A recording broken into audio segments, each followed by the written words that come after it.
Dios hizo a tus hijos diferentes a ti. Aquí está el pastor Tom Elliff. No es nuestro trabajo hacer a nuestros hijos como nosotros, y ninguno de nuestros 4 hijos es como nosotros, ni nuestros nietos tampoco.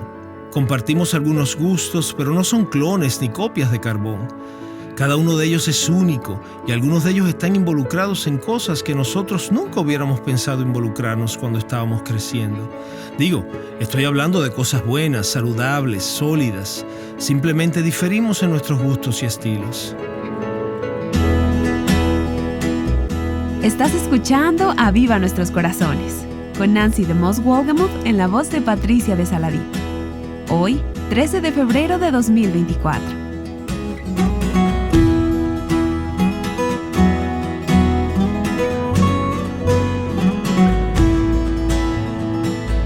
Hemos estado hablando con Tom y Jeannie Elliff, quienes han sido amigos de mucho tiempo y compañeros de milicia, y han tenido un impacto significativo en mi propia vida y ministerio.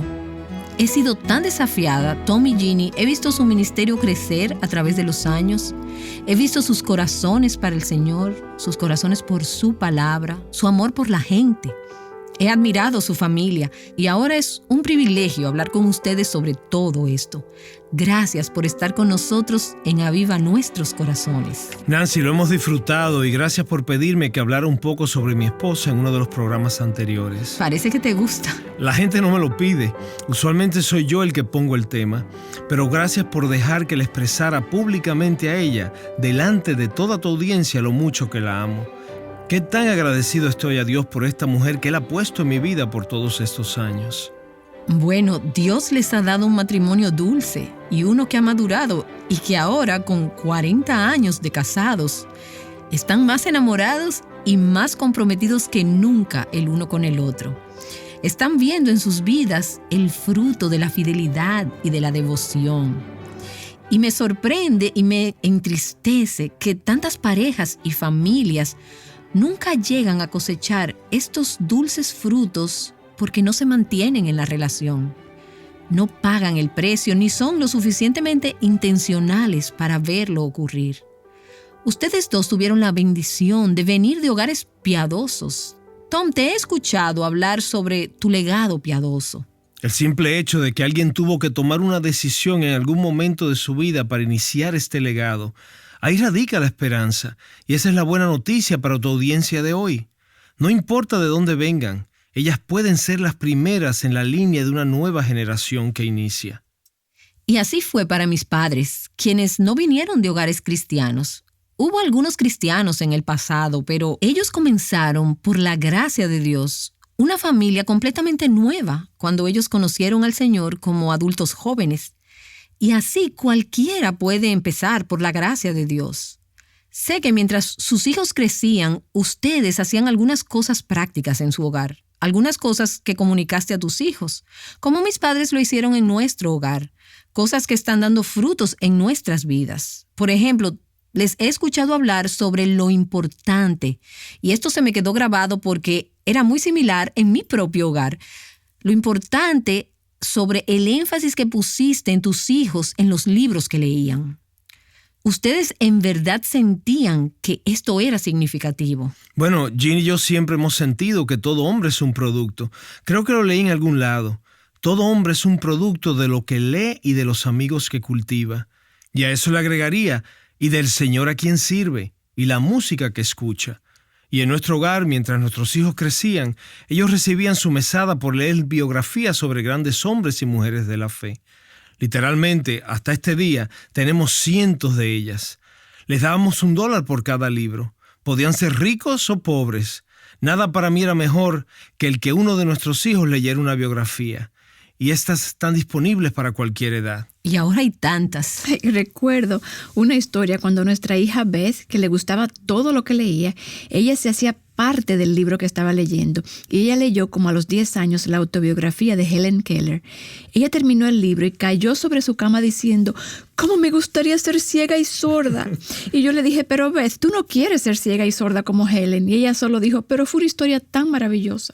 Tu pequeña Ana, la de los tejados verdes. Sí.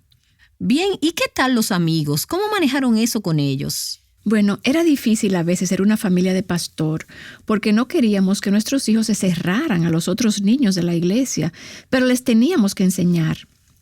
Le decíamos, por ejemplo, escoge a tus amigos con sabiduría. Debes ser amable con todos, pero escoge a tus amigos con sabiduría y ten precaución. Tenemos estándares por los cuales vivimos, y si esos niños no viven esos estándares, no podemos cultivar una amistad cercana con ellos. Podemos ser amables y amorosos, pero no podemos ser sus amigos, y eso a veces es difícil. ¿Alguna vez sus hijos tuvieron amistades con las cuales ustedes no estaban de acuerdo? Bueno, tal vez los únicos problemas que recuerdo surgieron durante sus años de adolescencia. Tal vez un novio o alguien con el cual no estábamos tan contentos. Por supuesto, no era nada serio, pero solo alguien que les llamaba la atención quizás si nosotros pensábamos que no convenía. Simplemente decíamos no. ¿Y explicaban por qué? Sí, claro. Sí, claro, siempre hablábamos sobre el hecho de que hay tiempos en tu vida cuando tú obviamente eres una buena influencia sobre otras personas y tiempos y lugares cuando es apropiado. Y hay veces cuando otros tienen mayor influencia sobre ti y ese tipo de relación no sería apropiada. Creo que lo importante es que nuestra audiencia reconozca que, y quiero decir esto lo más suavemente posible, el tiempo de empezar es temprano, muy temprano. Hay que comenzar muy temprano a desarrollar una relación de comunicación con los hijos, mucha apertura en la comunicación. El resultado fue un poco más de lo que esperábamos, Nancy, porque nuestros hijos querían involucrarnos. A ellos les encanta involucrarnos. De hecho, cuando ellos estaban cortejando a alguien o siendo cortejados, cada uno de ellos, no te puedo decir el número de veces que Jean y yo estábamos en la cama dormidos y tocaban nuestra puerta. ¿Tarde en la noche? Sí, tarde en la noche. Alguien tocaba nuestra puerta. Mamá, ¿podemos Becky y yo entrar a hablar? O mamá, ¿podemos Tony y yo entrar? Nos tapábamos las caras con las cobijas y ellos entraban y se sentaban en la habitación a hablar. Bueno, eso es algo que le gusta a cualquiera. Es maravilloso que tus hijos quieran hablar contigo sobre lo que le pasa en sus vidas. Quiere decir que no te han cerrado las puertas de sus vidas. ¿Dónde empezó todo esto? Esto comenzó muy temprano, comunicándonos con ellos. Nancy, una de las cosas mejores que nos pudo haber pasado fue cuando fuimos a las misiones. Sucedió que fuimos a un país que tenía toque de queda y no podíamos manejar muy tarde en la noche. No había televisión, entonces teníamos que estar juntos todos como familia. Hasta ese día, le preguntas a nuestros hijos mayores qué cosa les gusta hacer, te dirán que quieren estar en el carro y manejar y platicar. Ellos quieren la cercanía, la habitación más pequeña. Es lo más sorprendente del mundo. Todos se meten en la cocina, solo quieren estar juntos cuando visitan, lo cual es sorprendente porque ellos están literalmente en otro mundo. Parte de nuestra familia está al otro lado del mundo. De manera que en este tiempo todos tuvimos la oportunidad de ser parte de la vida del otro. Fue un regalo de Dios. Lo digo porque sé que hay algunas mamás que están escuchando para quien las misiones significan dar y esto te gusta, pero las misiones también significan ir. Y como Dios no te ha llamado a ir, no vas. Pero quizás también estás un poco temerosa porque las misiones quizás te pidan entregar a tus hijos, a tus hijas, al llamado de Dios. Sería una lástima que felicites a tu hijo por hacer algo para una corporación, pero que lo critiques por hacerlo para Cristo. Un hijo llega a casa y dice, mamá, ahora que me gradué de la universidad voy a ir a Sudamérica para dirigir una expedición de excavación. Y tú dices, bien por ti, hijo, mi hijo inteligente. El mismo hijo llega de un campamento y dice, mamá, Dios me está llamando a Sudamérica para ser un misionero. Y tú le contestas, ¿estás seguro? Entonces se trata de entregar y dejar ir. ¿Creen que es por temor? Lo he visto en algunos padres. Tememos por nuestros hijos todo el tiempo, porque algunos de nuestros hijos, como sabes, están en una parte del mundo que es muy sensible. Nancy, te puedo decir que el Señor tuvo que tomar mi corazón en sus manos. Una de las cosas que Él hizo fue darme amor por las personas a donde ellos iban. Y cuando yo entendí que yo iba a pasar toda la eternidad con mi hija, la pude entonces soltar por algunos años aquí en la tierra. Recuerdo que me dijiste eso cuando te pregunté acerca de cuando tu segundo hijo se iría a las misiones. ¿Cómo estás con eso? Y creo que he citado esa afirmación tuya varias veces durante los años. Ay, ese fue un momento tan difícil, Nancy. Pero me tocó mucho la forma como conciliaste este tema en tu corazón, trayendo la eternidad a la ecuación. Esta vida es tan corta. Lo es. Y dijiste, y esto también me tocó profundamente, que estabas tan emocionada de que tus hijos quisieran tener un corazón para servir al Señor, porque para eso los criaste. Claro. Efectivamente, exactamente. Y ahora tus hijos lo están siguiendo. Tienes que vivir con una visión de la eternidad siempre. La vida es para ser vivida. No se puede disfrutar completamente si no tienes la eternidad a la vista. Es un tema muy importante. Bueno, déjame regresar a algo más temporal que eterno. Aunque se tiene que mirar a través de la eternidad. Tienen 3 hijas. Así es. Tenemos un sistema en el mundo y una manera de pensar acerca de las mujeres que es contraria a la manera de pensar de Dios en muchos aspectos. ¿Cómo manejaron el entretenimiento y el desarrollo de sus hijas en cosas como... Empecemos por la modestia. ¿Te refieres a cómo lo manejamos en contraste con nuestros varones o solo en relación a nuestras 3 hijas? Con sus 3 hijas, las niñas en el hogar, ¿cómo les enseñaron a pensar y a funcionar de forma contraria a la cultura? Bueno, en primer lugar, Jean y yo somos muy cariñosos uno con el otro en frente de nuestros hijos. No de forma inapropiada, por supuesto. Siempre somos cariñosos, pero también hemos sido cariñosos con nuestros hijos e hijas, porque la gente necesita afecto y si no se los das, ellos lo van a buscar en otro lugar. De manera que ellos nos veían amándonos y también sabían que les amábamos a ellos. Además, siempre les decíamos, ya han visto el amor que nos tenemos el uno al otro. Dios tiene a alguien así para ti y tú necesitas guardarte en la manera que te vistes. Y no hacíamos todo esto un gran tema, sino que era algo simplemente que hablábamos. Pero diría que también estábamos determinados, aunque éramos cariñosos y no éramos santurrones, a practicar la modestia en nuestro hogar. Yo no llegaba a la mesa vestido inapropiadamente, por ejemplo. Ellos tampoco lo hacían, ni caminaban por la casa mal vestidos, porque había muchachos y muchachas que vivían en la casa. Entonces comenzamos a enseñarles de lo que se trataba la modestia. Modestia apropiada, no santurronería. Eso era importante.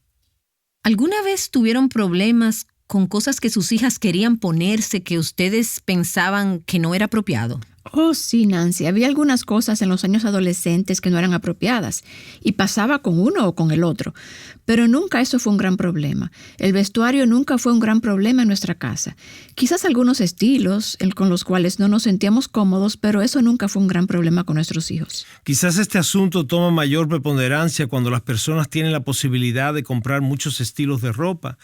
Quisiera decir que esas fueron cosas que discutimos con nuestros hijos, pero realmente no fue así, Nancy. Algunas veces pienso que los padres solo discuten asuntos con sus hijos cuando están en medio de una crisis. Pero, ¿cuál es el momento para hablar con tu hija acerca de cuántos años debe tener antes de empezar a salir en citas amorosas, por ejemplo? Bueno, no es cuando llega esa edad. Y no es cuando ella te diga, bueno, tengo la misma edad que Sally y ella sale en citas. No. Tú comienzas temprano en su vida diciéndole, por ejemplo, solo quiero decir que tenemos algunas reglas. Así es como lo vamos a hacer aquí. El chico va a venir y va a hablar conmigo primero. A propósito, solo quiero decirte que él no va a salir contigo si no viene a hablar conmigo primero. Siempre me ha gustado eso porque ellos dicen, quiero salir con su hija a tomar una Coca-Cola. Y les pregunto, ¿cómo saben que ella tiene sed? Eso marca la pauta de la reunión. Pero el tiempo para hablar sobre estos asuntos no es el momento de crisis, porque en ese momento están sentidos y están a la defensiva. Te van a decir, pero papi, es esta noche. Me han preguntado para esta noche. Y si me hubieras dicho eso de antemano, yo no sabía. Entonces tienes que hablar sobre estos asuntos mientras van creciendo. Y por supuesto, el mayor lleva la mayor carga de todo eso. Y los menores aprenden observando y escuchando cómo tú manejas las cosas con el mayor. ¿Cómo manejaban en su casa las opciones de entretenimiento? Eso era algo un poco más difícil, Nancy, y la música también. La música probablemente fue un asunto con el cual tuvimos que tratar con uno o dos de... Y con todos nuestros hijos. Hemos sabido pararnos y salir de alguna película que nos recomendaban diciendo que era buena para toda la familia. Vas porque piensas que va a ser para toda la familia. Aunque no vamos a muchas películas de todas maneras, pero piensas que será algo sano y después de 10 minutos en la película hay una escena mala o con lenguaje inapropiado. Entonces, todos nuestros hijos han pasado por la experiencia de pararse y perder el dinero de los boletos y salir de allí. Sentimos que era importante para ellos saber que somos personas con suficientes convicciones para no comprometernos en términos de lo que permitíamos como entretenimiento, aunque fuera costoso y perdiéramos el dinero. No vale la pena nadar a través de un tanque séptico para agarrar un pedazo de pastel del otro lado. El entretenimiento es todo un tema en estos tiempos. Así es. ¿Y qué papel se ven ustedes jugando en las vidas de sus nietos? Bueno, es diferente para cada uno. Uno de nuestros nietos vive muy cerca, por ejemplo, y siempre está en nuestra casa. Pero con cada uno de ellos tratamos de buscar momentos de enseñanza porque no tienes mucho tiempo. Nos hemos comprometido con cada uno de ellos de que cuando cumplan 13 años los vamos a llevar a un viaje misionero. Sé que será algo que disfrutaremos todos. De verdad que sí. Tenemos algunos nietos que vamos a llevar juntos en los próximos meses. El trabajar con los nietos es un reto y tenemos que honrar los deseos de sus padres también. Lo bueno es que los deseos y reglas son las mismas que las de nosotros y no tenemos ningún conflicto. Pero no siempre. Bueno, no siempre. Y si no lo son, no es asunto nuestro. Así es. Nosotros en verdad tratamos de enseñar que los niños deben obedecer a su mamá y a su papá. Quiero hacer lo que tu mamá y tu papá quieran hacer. Eso es lo que les digo. Están apoyando a sus padres. Apoyamos mucho a sus padres. De hecho, cuando estábamos criando a nuestros hijos, si ellos estaban en la escuela, nunca íbamos en contra de sus maestros, por ejemplo, delante de ellos. Siempre apoyábamos a sus maestros. Nunca sabían si estábamos contentos con un maestro o no. Seguramente había ocasiones que pensaban que el maestro había tomado una mala decisión. Oh, sí, muchas veces. Sí. A fin de cuentas, si se metían en un problema en la escuela, era un problema en la casa también. Y si queríamos discutir sobre la decisión del maestro después, lo hacíamos entre nosotros, nunca con nuestros hijos. Y eso les enseñó a respetar a las personas, sin importar cuál fuera su posición. No es nuestro trabajo hacer a nuestros hijos como nosotros, y ninguno de nuestros 4 hijos es como nosotros, ni los nietos tampoco. Compartimos algunos gustos, pero no son clones ni copias al carbón. Cada uno de ellos es único y algunos de ellos están involucrados en cosas que nosotros nunca hubiéramos pensado involucrarnos cuando estábamos creciendo. Digo, estoy hablando de cosas buenas, saludables, sólidas. Simplemente diferimos en nuestros gustos y estilos. Es lo que hace la vida interesante para todos nosotros. Eso es lo que nos da algo acerca de qué hablar y de qué orar. Es verdad. Ahora vamos a hablar por unos momentos acerca del legado. El legado que recibieron Tom, Ginny de sus padres. ¿Qué recuerdan sobre esto? ¿Por qué es importante? ¿Y cuál es el tipo de legado que ustedes quieren pasar a sus hijos y a sus nietos? Nancy, el legado es un asunto muy importante. En la conferencia que recién acaba de pasar estuvimos hablando sobre el legado. Había una foto en un cartel que mostraba el acto de pasar la batuta, como mencionaste. Seguramente toda nuestra audiencia conoce la carrera de relevos y por supuesto la vida es una carrera. Conocen lo que significa pasar la batuta. Por supuesto, la vida es pasar la batuta de una generación a la próxima. El momento más crítico en la carrera de relevos es el momento de pasar la batuta. Hay 2 personas involucradas y tienes un tiempo corto para hacerlo. Una de esas personas por lo general está muy cansada. Digo, lo han dado todo. Está jadeando en busca de aliento, su mano está temblando. Lo importante para esa persona es no darse por vencida demasiado pronto. La otra persona está llena de energía, llena de vitalidad, ansiosa, lista para correr. Lo importante para esta persona es no empezar a correr antes de tiempo porque debe esperar a esa batuta que le será pasada. Ahora bien, no tenemos ni que hablar sobre el entusiasmo y la energía y la vitalidad de esta próxima generación. La tienen, está ahí, y es bueno. Y alabado sea Dios por ello, pero creo que nuestro trabajo es no darnos por vencido demasiado pronto.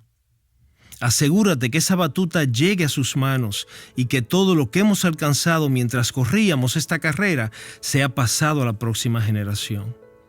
Es un asunto importante y creo que cuando hablamos sobre el legado, es eso a lo que nos referimos. La idea no es ser famosos, la idea es tener un impacto en la vida de alguien. Por ejemplo, pudiera tener un cartucho de dinamita y salir al estacionamiento de este centro de conferencia, encenderlo, tirar el cartucho de dinamita al aire y hacerlo explotar. Eso provocaría mucho humo, ruido, calor, mucha luz. Pero si llegas a la escena 5 minutos después, ni te das cuenta de lo que pasó.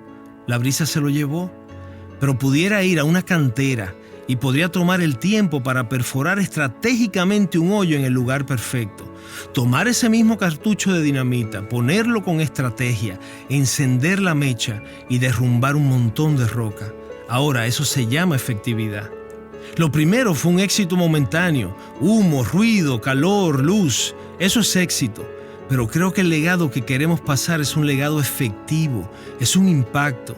Queremos el máximo impacto para el Evangelio, para la causa de Cristo y para los principios cristianos, es decir, para el hogar y las vidas de nuestros hijos. Y ojalá que así sea. Queremos un impacto que repercute en las vidas de los hijos de nuestros hijos también. Esta conversación concluye la serie Matrimonio y Familia para la Gloria de Dios. Y antes de terminar el episodio de hoy, escuchemos el testimonio de un oyente cuyo matrimonio fue transformado por la palabra de Dios. Mi nombre es Brenda y les hablo desde Costa Rica. Quiero dar un testimonio de lo que Dios ha hecho en mi vida, en mi hogar, por su gracia y su misericordia. Yo nací en un hogar cristiano, me casé hace 5 años, tengo una hija de 3 años. Cuando mi hija iba a nacer, yo decidí dejar de trabajar porque ya yo estaba comenzando a tocar mi corazón en esa área y yo me quedé cuidándola y yo creí que estaba haciendo lo correcto, pero llegó un momento en que yo me frustraba, en que yo no sabía qué hacer, en que yo quería salir corriendo de mi casa y una amiga vino y me dijo, yo veo a Dios en sus corazones, deberías de verlo y de escucharlo. Y yo comencé a escucharlo y comencé como esa persona sedienta que quería saber qué había. Comencé a descargar todas las enseñanzas y en una de esas, ahorita no recuerdo cuál exactamente, que hablaba creo de la sujeción. Dios trajo una convicción de pecado grandísima en mi vida y yo me pude ver a mí misma como una persona que había pecado contra su hija, contra su esposo, porque hasta ese momento no los había honrado, no los había amado, no los estaba amando. Yo era una persona que hacía las cosas de mala gana en la casa, no entendía para qué y por qué, no entendía el significado eterno, era muy quejumbrosa y Dios trajo esa convicción de pecado. Yo tuve que arrepentirme. Recuerdo que yo me arrepentí, me arrodillé y le dije, Señor, perdóname, Señor, y ahora enséñame, Señor. Yo necesito aprender a ser esa mujer. Por favor, enséñame, Señor. Yo quiero amar a mi hija y yo quiero respetar y amar a mi esposo. Y Dios trajo esa respuesta a la oración y por medio de las enseñanzas yo comencé a aprender y aprendí que la maternidad es un ministerio, que es mi mayor ministerio y que estar en mi casa, dejar un legado a la siguiente generación, ser una mujer virtuosa, amando a mi esposo, respetando a mi esposo era lo mejor. Y entonces yo me arrepentí, les pedí perdón a ellos, los reuní, les pedí perdón y le dije, perdónenme porque he sido una mujer que no ha sido ayuda, he sido un estorbo para ustedes, para usted.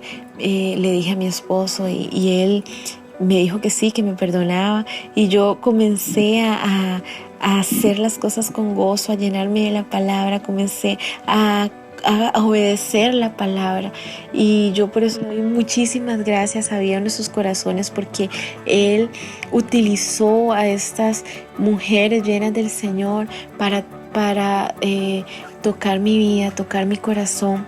Y recuerdo que una vez llegó mi esposo y me dijo, Brenda, yo en algún momento me sentía tan deprimido que solo le pedí al Señor que me llevara porque yo veía que usted estudiaba y que usted leía la Biblia, pero era la misma, no cambiaba y ahora veo que Dios está transformando su vida y yo tengo ese gozo y esa alegría de llegar a mi casa y ustedes no se imaginan lo que Dios ha hecho en mi hogar ahora.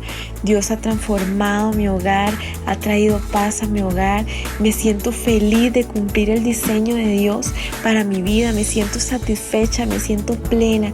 Al estar honrando a Dios, no importa lo que diga la sociedad, no importa lo que diga la cultura, yo me siento no se imaginan cómo, o sea, yo me siento feliz de amar a mi esposo, de respetar a mi esposo, de ser sujeta a mi esposo y de amar a mi hija, de atender a mi hija. Ahora todas las cosas en la casa lo hago con gozo y yo le doy tantas gracias al Señor y glorifico su nombre porque Él me abrió los ojos y Él me transformó, me usó a mí, me está usando y me está cambiando, vil y menospreciada, para hacer lo que Él quiera con mi vida. Y que Dios les bendiga mucho. Yo glorifico y exalto su nombre porque Él terminará la obra que comenzó en mi vida y que comenzó en mi matrimonio.